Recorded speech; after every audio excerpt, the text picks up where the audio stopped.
Un saludo fraternal a todos nuestros hermanos.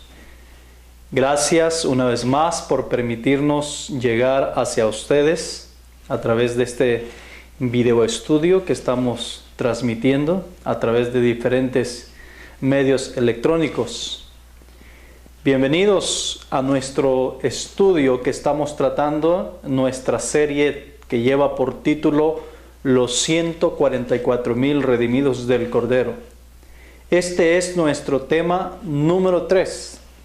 Esperamos que podamos indagar más en la mina de la verdad para poder entender, comprender a cabalidad todas las profundidades que conciernen al tema tan discutido dentro de nuestro pueblo como es los 144,000. Bienvenidos, y antes de dar inicio a nuestro estudio, les quiero invitar a que vayamos de rodilla y oremos a nuestro Dios. Pidámosles la bendición a nuestro Creador para que pueda bendecirnos en esta hora de estudio. Oremos. Querido Padre que habitas los cielos, gracias por darnos el privilegio de poder venir delante de su presencia. Señor, nosotros no somos dignos ni merecedores de su gracia, pero a través de los méritos de Cristo, usted nos ha dado la oportunidad de poder encontrar la salvación. Queremos pedirle que en esta hora de estudio el Espíritu Santo nos acompañe. Sea usted, oh Dios, el invitado principal en este momento especial. Permite que la verdad pueda resplandecer en el corazón de cada uno de tus hijos. Ayúdanos, oh Dios, para que los santos ángeles puedan ministrarnos y podamos ser aceptos delante de su presencia. Quédese en cada momento de este estudio. Quédese con cada alma sincera. En el nombre de Jesucristo. Amén.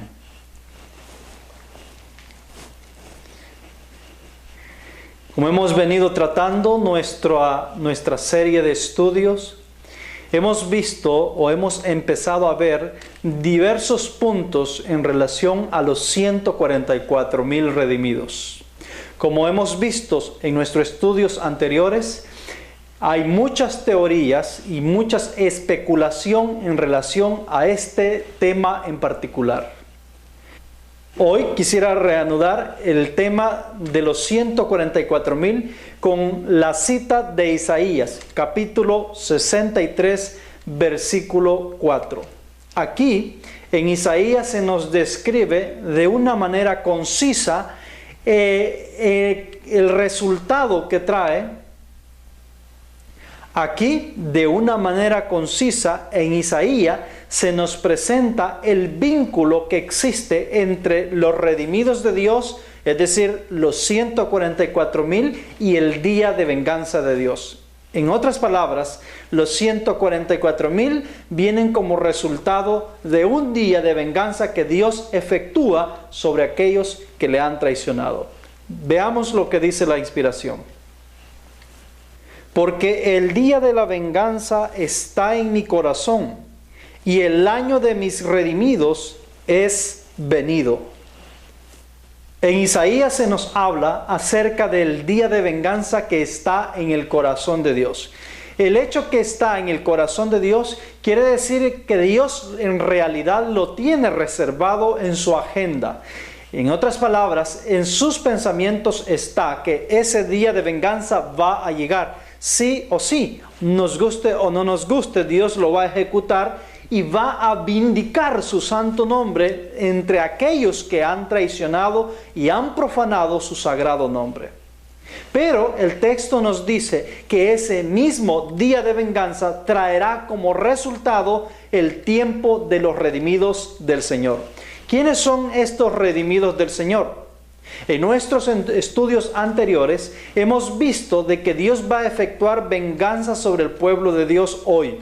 Y el resultado de esa venganza es que Dios va a sellar un grupo determinado de personas dentro del pueblo de Dios hoy. Este grupo determinado de personas, Dios lo va a sellar con el fin de que no perezcan en el momento que Dios intervenga a su pueblo y ejecute la venganza que Él pretende ejecutar entre su iglesia. Esto lo hemos leído, y para refrescar un poco la memoria, volveremos a leer la cita que se encuentra en Manuscritos Inéditos, página 241, volumen 1. Dice lo siguiente: estudiad el capítulo 9 de Ezequiel. Estas palabras se cumplirán literalmente. Sin embargo, el tiempo está pasando y el pueblo está dormido. Rehúsan humillar sus almas y ser convertidos. No por mucho tiempo el Señor tolerará a su pueblo, a quienes le han sido reveladas grandes e importantes verdades, pero que han rehusado traer estas verdades dentro de su experiencia individual. El tiempo es corto. Dios está llamando. Escucharán su voz, recibirán su mensaje, serán convertidos antes de que sea demasiado tarde. Pronto, muy pronto, cada caso será decidido para la eternidad. Ezequiel nos presenta el panorama de la separación que Dios va a hacer dentro de la iglesia adventista del séptimo día. Y nos presenta específicamente el tiempo cuando Dios va a ejecutar la venganza sobre aquellos que han hecho todo tipo de abominaciones dentro de la iglesia de Dios. Se nos describe en Ezequiel capítulo 9, que dicho sea de paso, la sierva de Dios nos insta a estudiar ese capítulo, a leer ese capítulo detenidamente y entender la naturaleza de ese juicio, porque dentro de ese capítulo se encuentra registrado tanto un grupo de muertos como un grupo de redimidos que Dios va a preservar con su vida para poder así darles la oportunidad de que sean purificados con el fuego, de acuerdo al capítulo 10. Pero como ya hemos tratado el tema de Ezequiel capítulo 9, ahora vamos a concentrarnos en un detalle importante o en un punto importante. Estos redimidos en las escrituras del Apocalipsis se les describen como primicias del Cordero. Vamos a ir al libro de Apocalipsis en el capítulo 14, en el versículo 4. Ahí se nos va a describir la naturaleza de estos redimidos, de estos que recibieron el sello del Dios vivo, allá en el capítulo 9 de Ezequiel. De estos que fueron librados del día de la venganza de Dios, allá en Isaías 63, versículo 4. Es decir, por donde quiera que veamos, siempre vamos a ver vinculado a un grupo de redimidos con el día de la venganza de Dios. Evidentemente, este grupo de redimidos sale librado del día de la venganza de Dios porque Dios los marcó para ser protegidos en el día de la visitación extraña que Dios va a hacer sobre su iglesia. Ahora, este grupo de redimidos se describe en el versículo 4 del capítulo 14 de Apocalipsis. Y mire lo que dice en este versículo. Estos son los que no fueron contaminados con mujeres porque son vírgenes. Estos son los que siguen al Cordero por donde quiera que Él va. Estos fueron redimidos de entre los hombres por primicias para Dios y para el Cordero.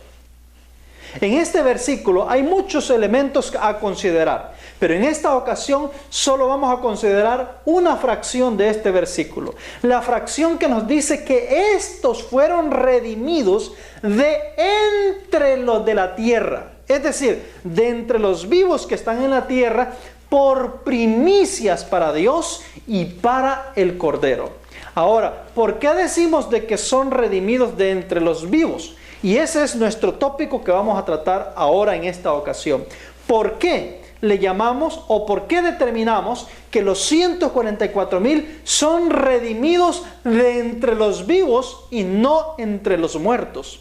Hay algunos que dicen que los 144,000 son mixtos. Es decir, entre ellos hay muertos y hay vivos. Algunos dicen de que entre los muertos que van a estar ahí son los que resucitan bajo el mensaje del tercer ángel, es decir, en una resurrección especial previa a la segunda venida de Cristo. El argumento que se presenta para poder decir o asegurar de que los 144,000 estarán mezclados entre vivos y muertos es porque hay una o dos citas donde se habla o donde se le promete a la hermana Elena Harmon de White de que ella iba a tener el privilegio de estar con los 144,000.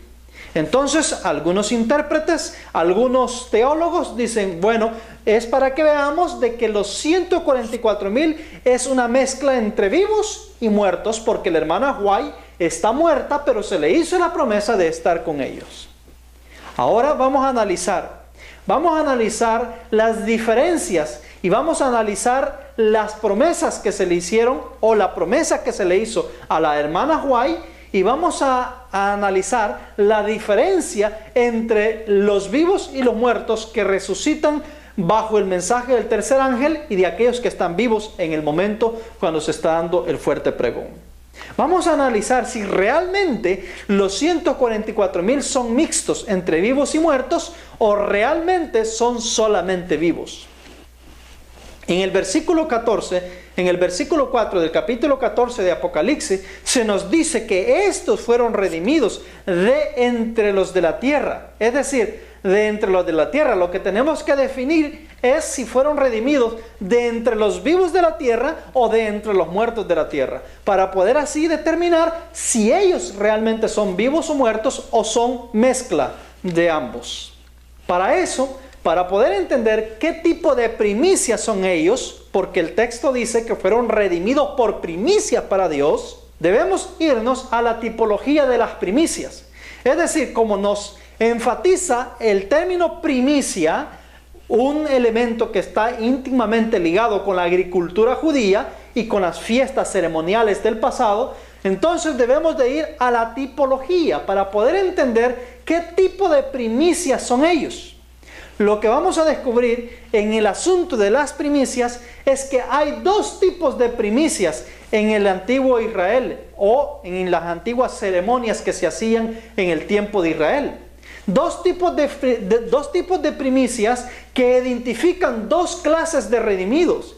Y si nosotros no entendemos el asunto de las primicias, difícilmente entenderemos el asunto de los 144,000, porque dice de ellos que son primicias para Dios y para el Cordero. Es decir, son una especie de primicias de Dios, y para poder descubrir qué tipo de primicias son, tendremos que irnos a la tipología. Vamos a ir al libro de Levíticos, capítulo 23 y el versículo 10. Y obsérvese lo que dice Levíticos 23:10. Habla a los hijos de Israel y diles: cuando hubieres entrado en la tierra que yo os doy y segaréis su mies, traeréis al sacerdote un manojo de los primeros frutos de vuestra siega. Y el sacerdote mecerá el manojo delante del Señor para que seáis aceptos. El día siguiente del sábado lo mecerá el sacerdote. Esta primicia que se nos describe en Levítico 23 del 10 en adelante es la primicia de la gavilla mecida.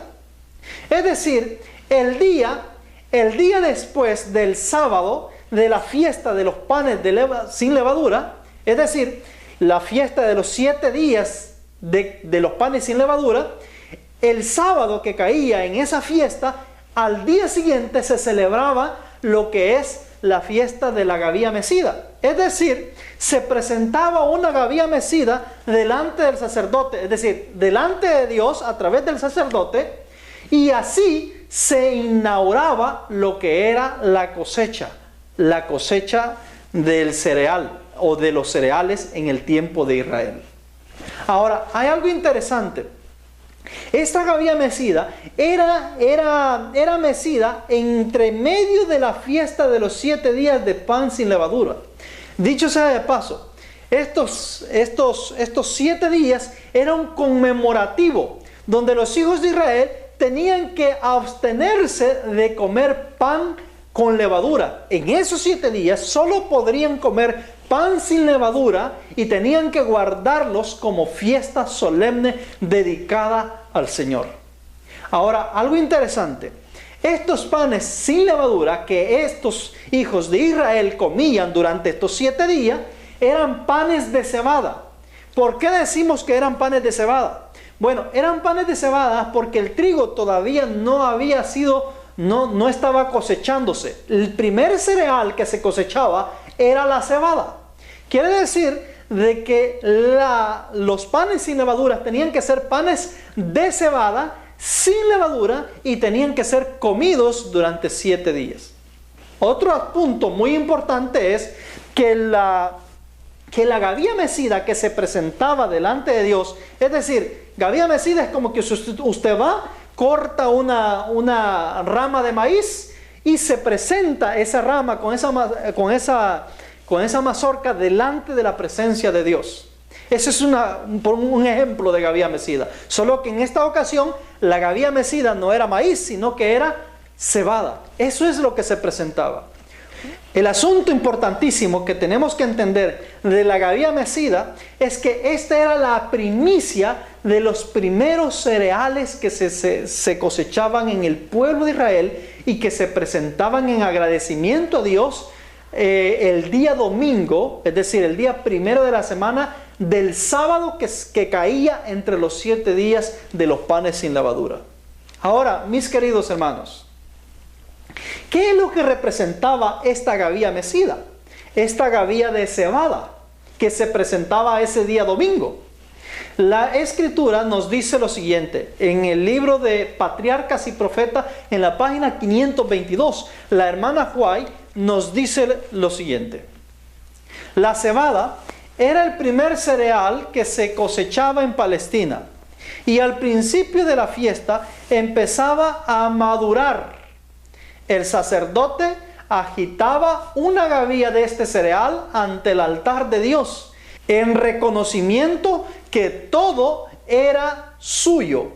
No se debía recoger la cosecha antes que se cumpliera este rito. Aquí la hermana White nos está diciendo que la gavilla tenía que ser recogida, tenía que ser presentada antes que se recogiera la cosecha, y no se podía por ningún motivo recoger la cosecha si no se presentaba esta gavilla mecida. Pues bien, eso es lo que la tipología nos dice, las fiestas ceremoniales. Como entendemos que la Escritura nos dice que todo lo que antes fue escrito, toda escritura es inspirada por Dios, todo lo que antes fue escrito para nuestra enseñanza, para nuestra corrección, para nuestro entendimiento en el camino de la salvación, es evidente de que aquí hay una verdad especial que debe ser entendida en relación particularmente de las primicias.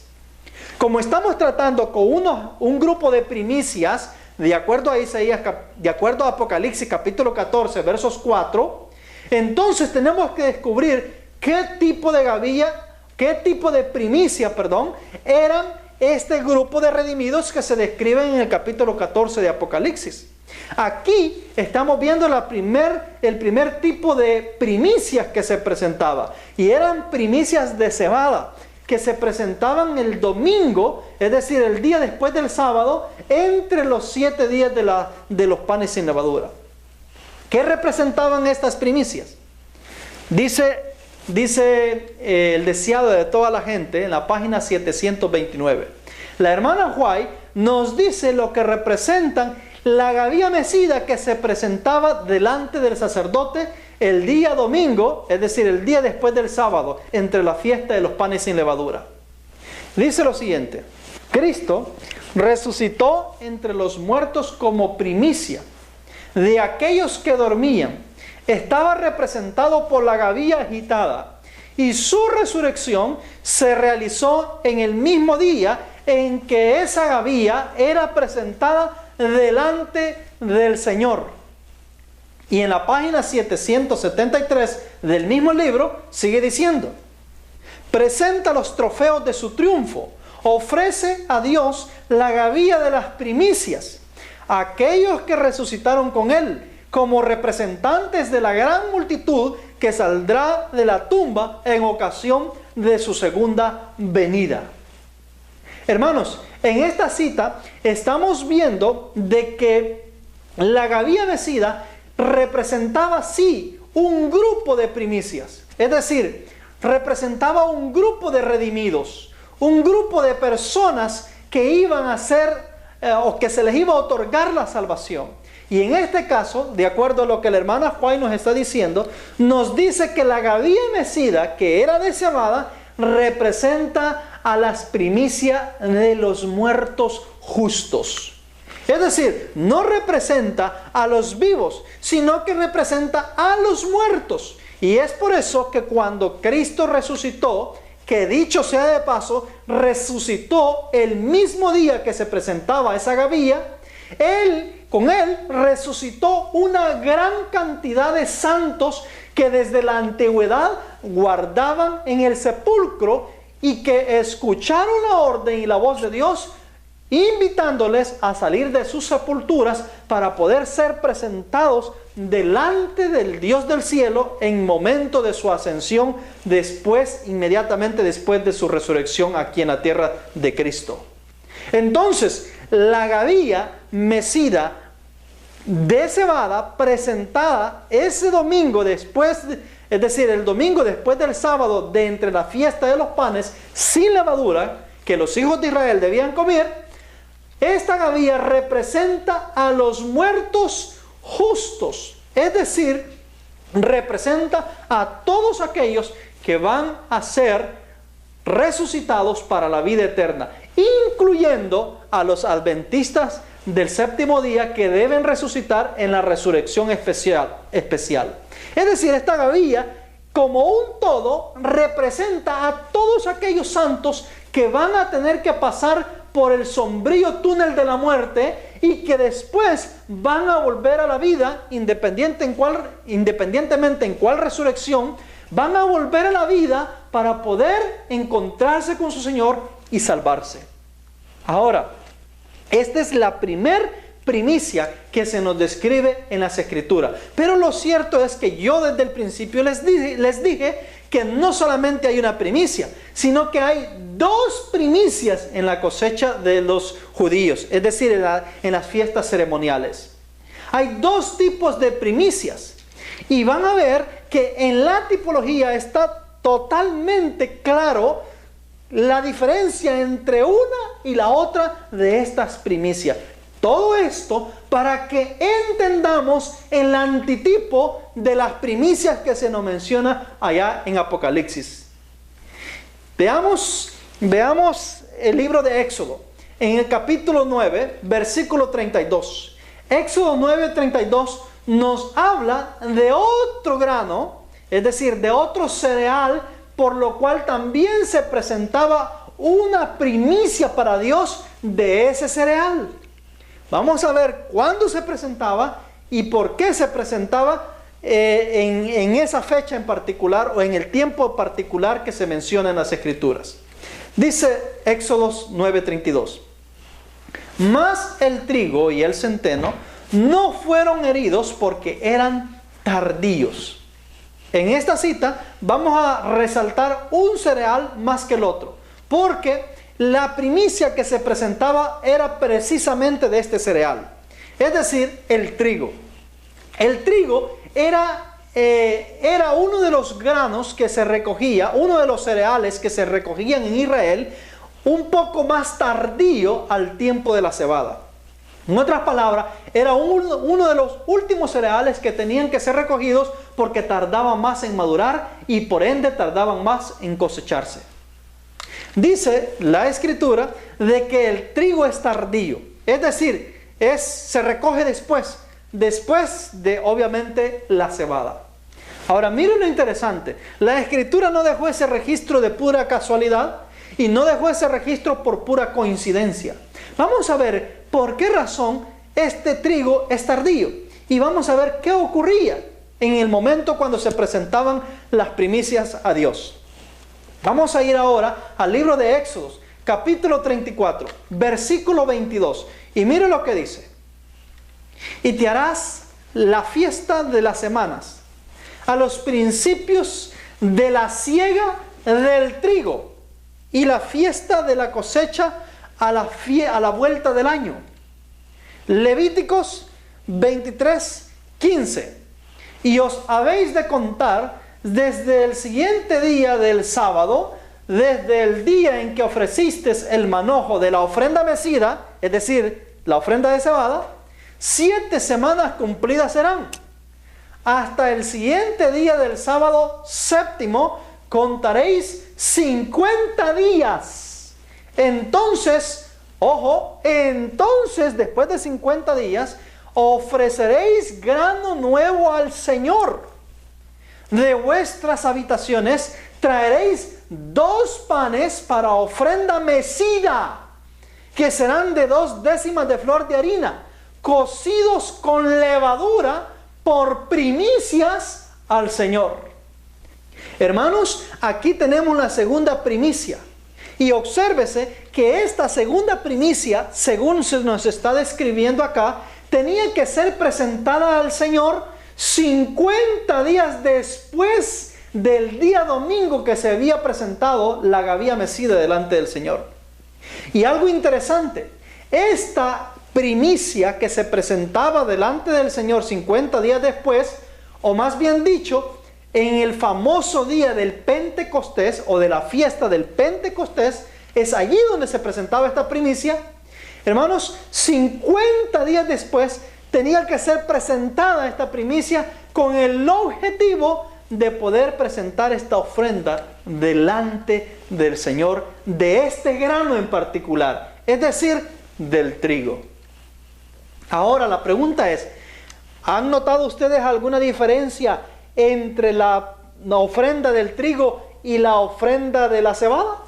¿Han notado que una de las diferencias que existe es que la ofrenda de la cebada, es decir, las primicias de la cebada, aquella gavilla mecida, es producto no elaborado, mientras que la ofrenda del trigo es producto ya elaborado, porque la Escritura nos dice que la ofrenda que tenían que presentar no era ramas de trigo, sino que eran 2 panes de trigo que tenían que presentarse, es decir, producto ya elaborado. Y otra diferencia que se encuentra entre esta primicia y la otra primicia es que aquella primicia, como no era producto elaborado, no llevaba levadura. Es decir, era un producto sin levadura, natural, así ofrendado delante de la presencia de Dios. Pero esta primicia, al ser un producto ya elaborado, tiene una particularidad. Dice que tenía que ser presentado a Dios este pan con levadura. Es decir, este pan tenía que cocinarse y tenía que echársele levadura. Mire qué curioso. Por un lado, allá en la primer primicia no se permite usar levadura, incluso no es una ofrenda elaborada, mientras que aquí es una ofrenda elaborada, son 2 panes y llevan levadura y se presentan delante del Señor. ¿No le parece a usted ¿no le parece a usted curioso las diferencias entre aquella primicia y esta primicia? Esto es para que entendamos que las 2 primicias son primicias diferentes o de diferente naturaleza y que por consecuencia representan 2 tipos de primicia de justos o de redimidos diferentes el uno al otro. Y vamos a ver las diferencias que existen entre el uno y el otro, es decir, entre los redimidos representados por la gavilla mecida de cebada y los redimidos representados por los 2 panes con levadura cocidos que se presentaban delante de Dios. Y algo curioso también, 2 panes eran los que tenían que presentarse. ¿Por qué no pudo haber sido 1? ¿Por qué no 3? ¿Por qué no 7 o 12? ¿Por qué tuvieron que ser 2 panes presentándose delante del Señor? Vamos a verlo y vamos a tener que descubrir profundamente la diferencia entre estas 2 primicias. Esto es importante porque estamos tratando en Apocalipsis 14, versos 4, un grupo de redimidos que son por primicias para Dios y para el Cordero. Y como las Escrituras nos hablan de dos primicias puntualmente, necesitamos descubrir cuál de estas dos primicias son estos 144,000 que dice que son presentados delante de Dios por primicias para Dios y para el Cordero. Así es de que sigamos en nuestro análisis y veamos qué es lo que nos dice la Escritura. ¿Dónde encontramos el prototipo de la primicia del trigo? Ya el prototipo de la primicia de la cebada lo encontramos en el momento de la resurrección de Cristo. Cuando Cristo resucita, resucitan con Él todos los que son redimidos y son presentados por primicias para Dios. Pero el prototipo de la otra primicia, es decir, de la primicia de los dos panes con levadura, dos panes de trigo con levadura presentados delante del Señor, lo tendremos que encontrar en otro momento, en otro evento, en otro acontecimiento que describe la Escritura. Ahora, ¿se recuerdan ustedes en qué día Jesús resucitó y en qué día fueron presentados los redimidos que resucitaron con Cristo por primicias o como había mecida delante del Señor, delante de Dios? Bueno, fue el día domingo, cuando Jesús resucitó. En ese día fue que fueron presentadas estas primicias. Quiere decir de que la segunda primicia que se describe en las Escrituras tuvo que haber sido presentada también a Dios en algún otro evento o en algún otro acontecimiento que describe las Escrituras. ¿En cuál acontecimiento? ¿En cuál evento? Vamos al libro de Hechos, capítulo 2, versículo 1. Ahí es donde el Señor Jesús presentó sus otras primicias, es decir, las otras primicias que estaba tipificada por los dos panes cocidos con levadura, esos dos panes de trigo que se presentaban al Señor. La Escritura en Levíticos nos dijo que esos dos panes eran presentados 50 días después que se presentaban las gavillas mecidas. En otras palabras, esos dos panes se presentaban en el tiempo del gran día del Pentecostés. Ahora, para entender bien este asunto, veamos lo que dice Hechos capítulo 2, versículo 1. Aquí se nos describe cuándo es que el Señor presentó el prototipo de los dos panes cocidos al fuego delante del Señor. Dice lo siguiente: y cuando llegó el día del Pentecostés, ojo, el día que se presentaba la primicia de los dos panes, estaban todos unánimes en un mismo lugar. Y de repente vino un estruendo del cielo como de un viento recio que corría, el cual llenó toda la casa donde estaban sentados. Y se les aparecieron lenguas repartidas como de fuego, asentándose sobre cada uno de ellos. Y fueron todos llenos del Espíritu Santo. Y comenzaron a hablar en otras lenguas según el Espíritu les daba que hablasen.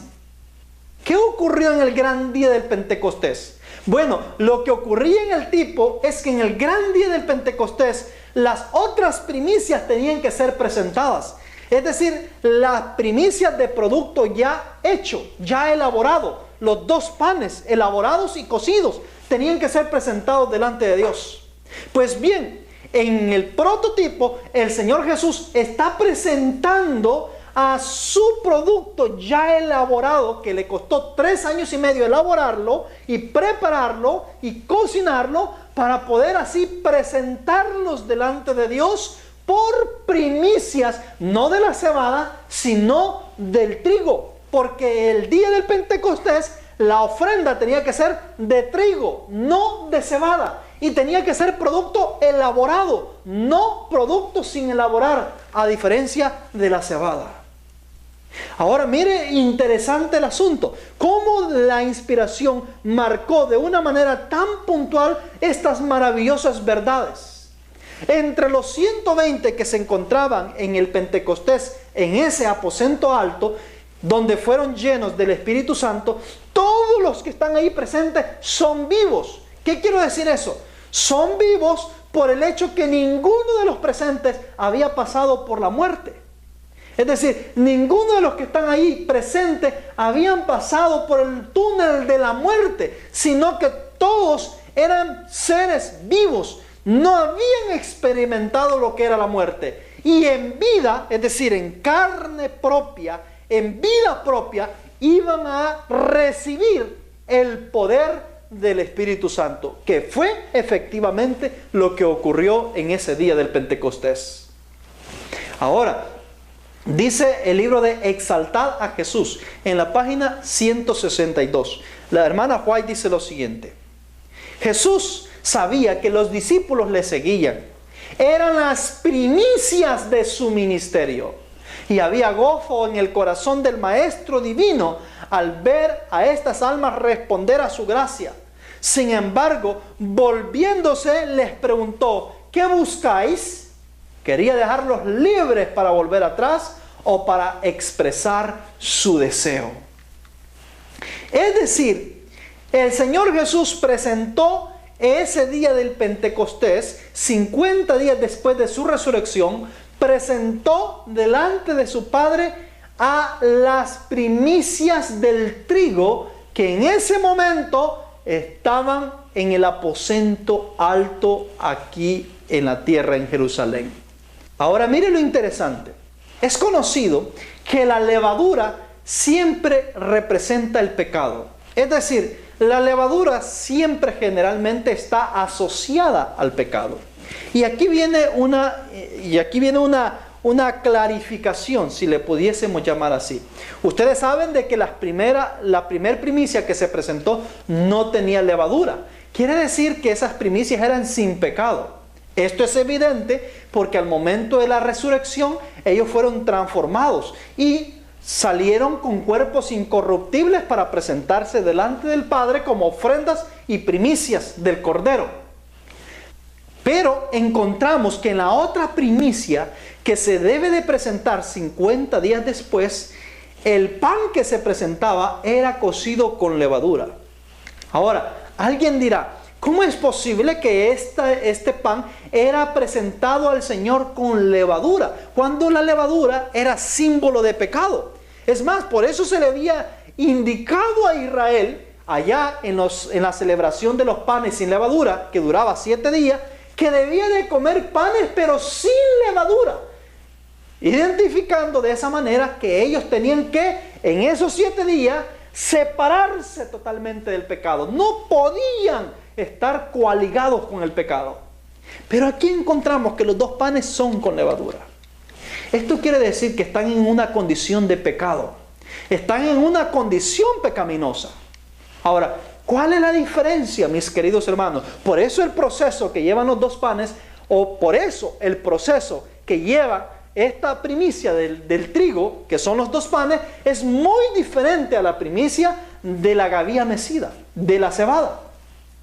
Porque esta primicia de los 2 panes elaborados es la primicia de los vivos. Por eso es que todos los que fueron ungidos ese día en el Pentecostés eran seres vivos, individuos que nunca habían pasado por la muerte, individuos que estaban ahí dispuestos a cumplir el plan de Dios y a presentarse al servicio de Dios. Ahora, algo interesante, no obstante, estos individuos eran individuos pecadores, eran individuos que tenían la levadura del pecado. ¿Me explico? La levadura del pecado en sus vidas. Pero, ojo mis hermanos, pero ellos tenían que pasar por el fuego para ser cocinados. ¿Y qué es lo que iba a causar el fuego en ellos? Es verdad que habían sido elaborados con levadura, pero Dios los iba a pasar por el fuego para poder así cumplir algo que no podía ser cumplido de otra manera. ¿Qué es lo que causa el fuego? Miren lo interesante. Consejos sobre el régimen alimenticio, página 375. Dice lo siguiente: los panes deben ser pequeños y tan bien cocidos que en cuanto sea posible, los gérmenes de la levadura queden destruidos. ¿Sabe usted que uno de los efectos que causa el fuego es que el fuego destruye todos los gérmenes de la levadura? Ahora quiere decir de que el fuego que destruyó todos los gérmenes de la levadura en los discípulos fue el fuego del poder del Espíritu Santo. Por eso es que vamos a ver que en Hechos capítulo 2, la Escritura nos dice que el Espíritu Santo descendió en fuego para poder consumir la levadura del pecado que estaba en los discípulos y así ungirlos y prepararlos para presentarlos delante del Padre como una ofrenda de primicias sin pecado, aunque habían sido pecadores, pero purificados con el fuego del Espíritu de Dios. Y esa es la diferencia. Es decir, estos individuos fueron purificados, fueron limpiados con el fuego purificador del Espíritu Santo que descendió sobre ellos en vida. Y así, de esa manera, mis hermanos, fueron presentados como primicias para el Señor. Pero primicia no de los muertos, sino primicia de los vivos de ese momento. Y como decimos que son primicia de vivos en ese momento, quiere decir que iban a venir los segundos frutos, porque primicia se deriva del término primero. Primicia es como decir lo primero de lo primero. Quiere decir de que si hay algo primero, hay algo segundo. No pueden haber primero sin haber segundo. En otras palabras, ellos son los primeros granos, la primicia del cereal de una cantidad de redimidos que se iba a unir a la iglesia de Dios en ese tiempo. De una cantidad de redimidos vivos que iban a aceptar la invitación del Señor Jesús.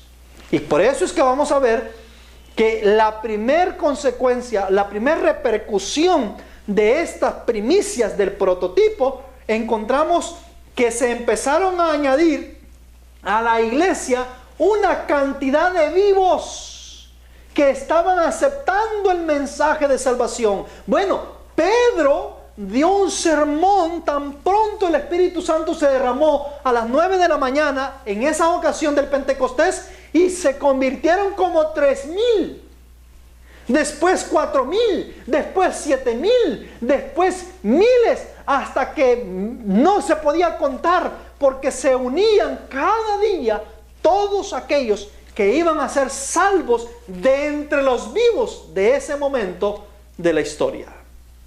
Entonces los discípulos fueron la primicia, ¿sí? La primicia de esa cantidad de almas que se iban a salvar en ese tiempo de entre los vivos.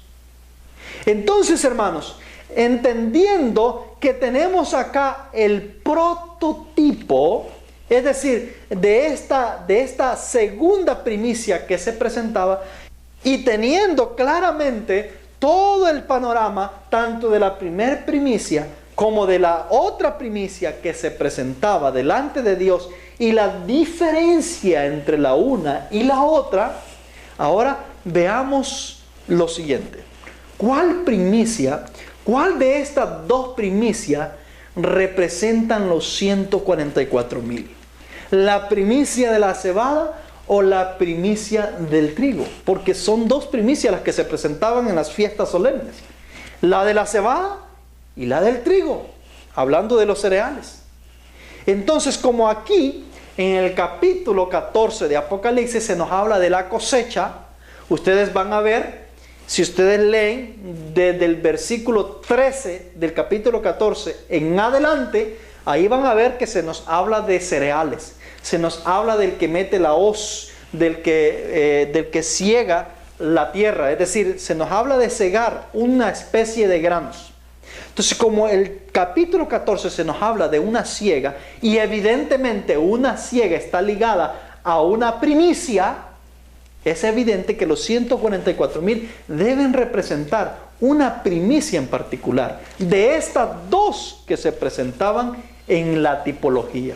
La pregunta es, ¿cuál de esas dos representan los 144,000? Una, recordemos, una primicia representa a los muertos redimidos, justos, resucitados. Recordemos que es la cebada. La otra primicia, la primicia del trigo, representa a los vivos que son ungidos con el fuego del Espíritu en vida. ¿Sí? Es consumida la levadura en vida y transformada para poder alimentar al mundo. Entonces es evidente que mientras que unos representan a los muertos, otros representan a los vivos. ¿Quién representan los 144,000? Mateos capítulo 13, versículo 30, ahí nos va a dar la respuesta. Para saber qué primicia es la que representan los 144,000, solamente necesitamos saber cuál es el cereal que se va a cosechar en el tiempo del fin. Y eso, o para eso, vamos al libro de Mateos capítulo 13, versículo 30. Dice lo siguiente: dejad crecer juntamente lo uno y lo otro hasta la siega. Y en el tiempo de la siega, yo diré a los segadores: recoged primero la cizaña y atadla en manojos para quemarla. Mas recoged el trigo en mi granero. Hermanos, en la parábola de Mateo 13 se nos habla del trigo y la cizaña. Y se nos dice de que el trigo va a ser recogido. ¿En qué periodo de tiempo? Si ustedes leen en el versículo 39 de Mateo 13, ahí nos dice, miren lo que dice: el enemigo que la sembró es el diablo, la siega es el fin del mundo y los segadores son los ángeles. O sea, aquí claramente la parábola nos está diciendo que el trigo va a ser cosechado en el fin del mundo, en el tiempo del fin. Entonces es evidente que si los 144,000 son redimidos del tiempo del fin, porque no son del pasado sino del presente, es decir, son redimidos que Dios va a escoger en el tiempo del fin, es evidente que si el grano que se va a cosechar en el tiempo del fin es el trigo, es evidente que los 144,000 son primicias del trigo, no de la cebada. Entonces, ¿en qué los convierte esto a ellos? Los convierte en primicias de los vivos que están en el tiempo del fin, no de muertos. De ahí, mis hermanos, que los 144,000 no pueden ser primicia de muertos, porque el cereal que se cosecha en el tiempo del fin no es la cebada, sino el trigo. La misma escritura nos dice que el cereal tardío es el trigo y el cereal temprano es la cebada. El segundo Pentecostés pretende cosechar el trigo, mis amados hermanos, no la cebada. Por lo tanto, lo que Dios va buscando sellar dentro de la iglesia adventista del séptimo día son 144,000 redimidos, primicias del trigo, primicias de los vivientes, y por lo tanto deben ser vivos.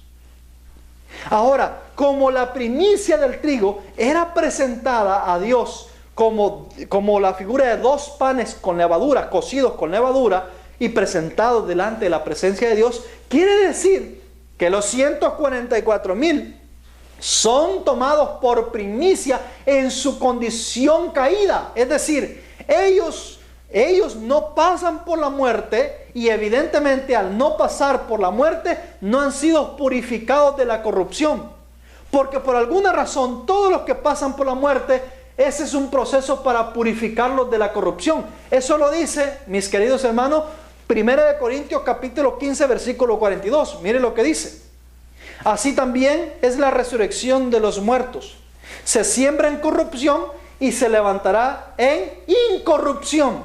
Es decir, todos los que resucitan, o más bien el túnel de la muerte, es para efectuar una purificación de los santos, para que resuciten en incorrupción, aunque hayan muerto en corrupción.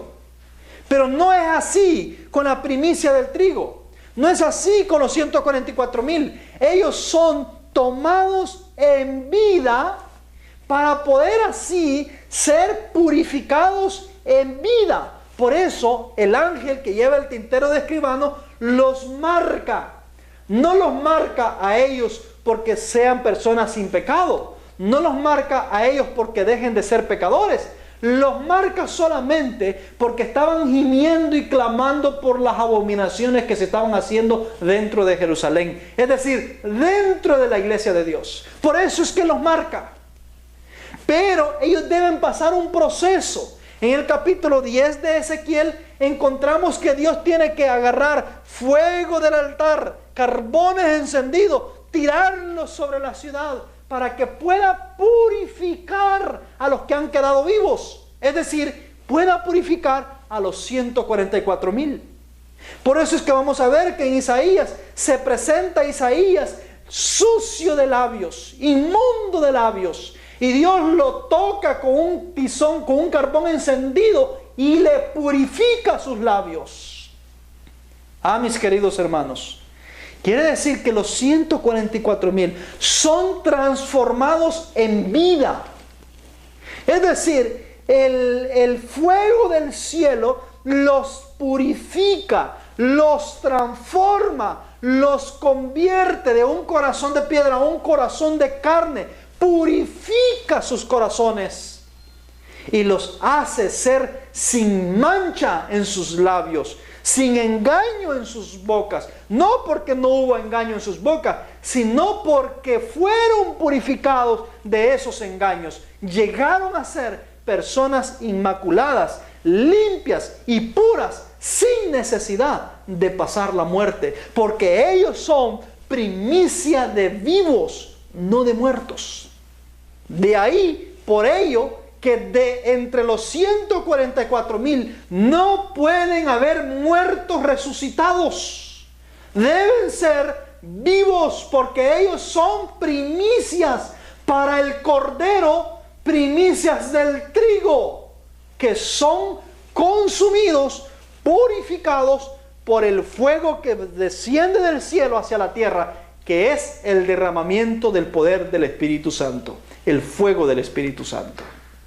En otras palabras, en este segundo Pentecostés, Dios derramará el Espíritu Santo en fuego, como al principio, como en el primer Pentecostés, para purificar el antitipo de la primicia que se va a presentar delante de Dios. Primicia de vivos que Dios va a preparar para poder ponerlos como ofrendas gratas delante del Señor. Ahora, esto no está ajeno a lo que las Escrituras nos dicen. Joel nos confirma que las primicias que se van a presentar en el tiempo del fin son primicias del trigo, no son primicias de la cebada. Dice Joel capítulo 2, versículo 23. Vosotros también, hijos de Sión, alegraos y gozaos en el Señor vuestro Dios, porque os ha dado la primera lluvia moderadamente, y hará descender sobre vosotros lluvia temprana y tardía como al principio. ¿Cuándo es que Dios derramó lluvia temprana y tardía? En el principio, en el primer Pentecostés. La lluvia temprana la trae Juan el Bautista y la tardía la trajo Cristo. Allá en el tiempo del Pentecostés, luego se coronó con el derramamiento en poder y fuego del Espíritu Santo. Ahora, en el tiempo tardío, es decir, en la estación tardía, dice que Dios va a hacer descender lluvia temprana y tardía como al principio. Es decir, el mismo proceso que ocurrió en el principio ocurrirá en el tiempo del fin. Así como en el principio allá cayeron la lluvia temprana y tardía, en el fin del tiempo nuevamente caerá temprana y tardía en la estación última de la historia de esta tierra. como al principio. Y mire lo interesante, versos 24 de Joel 2. Y las eras se llenarán de trigo, hermanos, no de cebada, de trigo. Y los lagares rebosarán de vino y aceite. Aquí estamos viendo que el resultado de este derramamiento del Espíritu Santo en fuego, de este Pentecostés del tiempo del fin, es que va a producir una cosecha de una gran cantidad de trigo en toda la tierra. Por ende, mis hermanos, los que Dios va a cosechar es trigo. Y primeramente presenta una primicia de vivos, 144,000. Luego, una gran multitud de todas las naciones que nadie puede contar, que son llamados a salir de Babilonia y a unirse a la iglesia triunfante durante el fuerte pregón. Ahora, esto lo dispone claro lo que Joel nos está presentando. Dice que como al principio Dios va a derramar lluvia temprana y lluvia tardía. ¿Sabe? Así como en el principio dos personajes trajeron las lluvias, en el tiempo final dos personajes también traen la lluvia. El que trae la lluvia temprana es la hermana White. El que trae la lluvia tardía es el profeta Elías, el que viene después, es decir, el que cierra. Y después de que estos dos mensajeros llegan, viene el derramamiento del Espíritu Santo en fuego, en poder. Lo mismo que ocurrió en el pasado, en la primera lluvia, como al principio, según Joel. El derramamiento del Espíritu Santo a través de Juan, lluvia temprana. El derramamiento del Espíritu Santo a través de Cristo, lluvia tardía. Y se corona con el derramamiento del poder del Espíritu Santo en fuego. Es decir, en poder y fuego, consumiendo la naturaleza carnal e implantando la naturaleza espiritual en las primicias que se presentan delante de Dios. Y esto es lo mismo que ocurre en el tiempo del fin. Joel 2:28. Mire lo que dice. Y será que después de esto, después de que se haya derramado lluvia temprana y tardía, derramaré mi espíritu sobre toda carne. Mire lo que dice. Y profetizarán vuestros hijos y vuestras hijas, y vuestros viejos soñarán sueños, y vuestros jóvenes verán visiones. Y también sobre los siervos y sobre las siervas derramaré mi espíritu en aquellos días. Obsérvese lo que Dios hace después. Dice que va a derramar su espíritu sobre dos tipos de personas. Obsérvese. Primero, sobre los hijos y las hijas. Segundo, sobre vuestros siervos y siervas. Es decir, siervos y siervas. No confundamos, porque el hijo es una cosa y los siervos son otra cosa. En una casa, los siervos son diferentes a los hijos. El mismo Jesús lo dijo. El hijo tiene derecho a todo, pero los siervos no. Pero encontramos aquí que hay una diferencia. Dice que Dios va a derramar su espíritu sobre los hijos y las hijas y sobre los siervos y las siervas. Los hijos y las hijas son los hijos y las hijas de Abraham. Es decir, son la descendencia de Jacob, que en el último tiempo van a ser ungidos por el poder del Espíritu Santo. Ahora miren lo interesante. ¿Usted le parece curioso que los 144,000, de acuerdo a la descripción que Apocalipsis 7 nos da, dice que son de las 12 tribus de Israel, de los descendientes de Abraham? Es decir, son descendientes de los hijos y las hijas de Abraham, los 144,000. Y encontramos, interesantemente, en el mismo capítulo 7 de Apocalipsis, que más adelante se nos habla de una multitud de gente que viene de todas las naciones de la tierra, en el versículo 9. En el versículo 4 al 8 se nos describen los hijos de Abraham, los descendientes de Israel. Y en el versículo 9 del capítulo 7 de Apocalipsis se nos habla de una multitud de gentiles que son traídos de entre todas las naciones. Ahí encontramos la gran diferencia. Unos son los hijos del pacto y otros son los siervos y siervas. Pero no obstante, en el derramamiento del poder del Espíritu Santo, ambos reciben el poder del Espíritu Santo, porque aquí lo dice en el versículo 28 y en el versículo 29. Dice que sobre los hijos y sobre las hijas, sobre los siervos y sobre las siervas, el Señor derramará su Espíritu Santo en el tiempo del fin. Es decir, el Señor va a ungir a ambos lados, primero a los hijos y las hijas, y luego a los siervos y las siervas. De esta manera encontramos que Joel nos habla, primero, de los 144,000, los hijos de Israel, y segundo, de la gran multitud que vienen de Babilonia, los siervos y siervas que servirán al Señor en el reino de su Padre. Hermanos queridos, la profecía nos habla y nos dice de una manera clara cómo es que Dios va a hacer la cosecha en el tiempo del fin. Y Dios nos ha pronosticado que viene un Pentecostés. Y en ese Pentecostés se va a presentar la primicia que le corresponde presentarse en ese Pentecostés. Ustedes saben de que la primicia de los 2 panes tenía que ser presentada en el tiempo del Pentecostés. Pues bien, en el Pentecostés final también se presentan las primicias de los 2 panes. Es decir, la primicia de las 12 tribus de Israel, los 144,000 santos vivientes. No muertos, porque son primicia de vivos, no de muertos. La cebada es primicia de muertos. Dice el libro de Consejo para la Iglesia en la página 594. Mire lo que dice. Necesitamos la energía de Pentecostés y ella vendrá porque el Señor prometió enviar su Espíritu. Y en Palabras de Vida del Gran Maestro, página 92 nos dice: estas escenas han de repetirse y con mayor poder. El descenso del Espíritu Santo en el día de Pentecostés fue la primera lluvia, pero la última lluvia será más abundante. El Espíritu espera que lo pidamos y recibamos.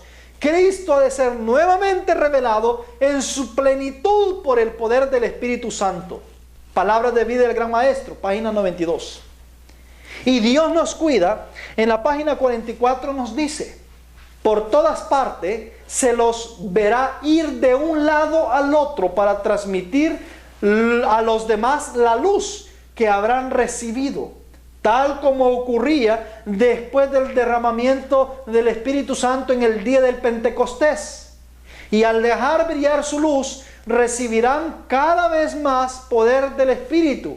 La tierra se iluminará con la gloria de Dios. Aquí se nos describe que hay una profecía, de acuerdo a la profeta, que hay un Pentecostés que viene. Y en ese Pentecostés que viene, Dios va a hacer que su Espíritu descienda sobre las primicias que deben ser ungidas por el poder de Dios. Y posteriormente, estas primicias deben ir a todos los vivos que se encuentran en Babilonia para hacer el último gran llamado para el mundo entero, y así cada quien pueda hacer su decisión. Esto es lo que le llamamos el fuerte pregón. Ahora, mis hermanos, surge la pregunta: ¿por qué 2 panes? ¿Quieres saber la respuesta? No se pierda el próximo estudio. En el próximo estudio vamos a ver por qué eran 2 panes. Que Dios lo bendiga, que Dios esté con usted.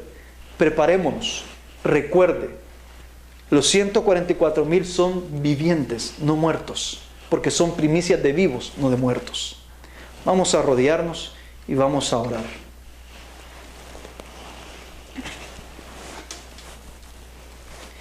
Querido Dios, gracias por esta oportunidad que nos ha regalado de estudiar su palabra. Le pedimos, Dios del cielo, bendigas a cada uno de sus hijos. Ayuda, oh Dios, para que aquellos que crean a la verdad puedan abrir su corazón y escuchar su voz. Gracias, Dios del cielo, por la vida. Le pedimos, Señor, que se quede con las almas sinceras y honestas, y que su Santo Espíritu pueda conducirnos a la verdad. Quédese, oh Dios, con nosotros, danos tu paz, denos su bendición, en el nombre de Cristo Jesús. Amén.